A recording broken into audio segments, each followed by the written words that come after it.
Once again, the members of the World Wisdom Council are convened. A conference room on the 44th floor of a Tokyo skyscraper is the setting for a gathering of troubled people, people concerned for the future of the world. All people are different. As the saying has it, each individual is like a little world. But those assembled here share a common worry. They feel the aching of the entire planet.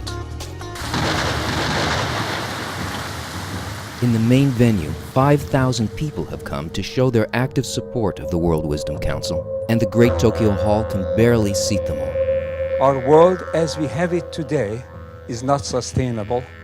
If we would continue without change, we would run into increasing crisis. Humanity now faces an unprecedented opportunity for dialogue, understanding worldwide, and renewal, since global crises in all aspects of life threaten our sustainability and very existence. There were 300,000 people who were killed in tsunami, and at that point no animal was killed because they safely escaped that big natural disaster. Why that happened? In my view, in our generation, first time in our human history, have lost the instinct for survival. Because today a lot is connected to politics. And the state of the world where we live, without solving political problems, it's difficult to change for better. I don't want you to merely survive. I want you to have a life of beauty.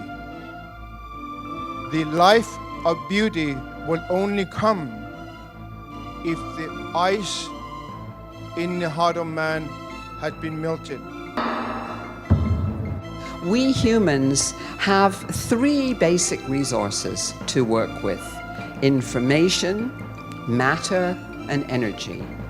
And of course, of these, information is the most important. Each one of us has that capacity to move from a limited and confining form of identification to a more expanded awareness. This is what we mean by transformation. I exist because you exist, and we all exist together. So to that future, let us all work together. Let us stay committed so that we can actually have a world that honors who we are. You create a life, you create civilization. For you depend the future, for you depend leave this planet or not. From now, each individual should not live in self-egoistic manner.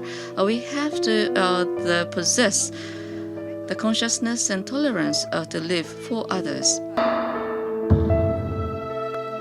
In your body, every molecule, every cell, every organ, and the whole body has self-interest. When every level of holarchy shows its self-interest, it forces negotiations among the levels. This is the secret of nature. Every moment in your body, these negotiations drive your system to harmony. If we can make it so that in the world, the most appreciated thing will be giving, more appreciated than any other act of man, then people will want to give, they will want to bestow and to share, because they will want the respect of society. The voice of inspiration tells us that this wisdom must come from a direct connection and a recognition to a power and a source greater than we are. Together with such wonderful people, now is the time. Now is the time for us to take actions. The goal was to encourage public recognition of the problems humanity is facing, to raise the level of consciousness, and to set in motion the creation of a new civilization. The world can no longer remain indifferent. This concerns each and every one of us. The world must wake up. We must change. The civilization that we have created is no longer viable. Therefore, it has to change. It's not a question of whether it has to change or not. The question is how soon will it change, and whether we can master the change or we become the victims of it. The members of the World Wisdom Council are committed to the process. After Tokyo, they will meet in Arosa. After Arosa, in Toronto, wherever and whenever necessary, until the tide turns.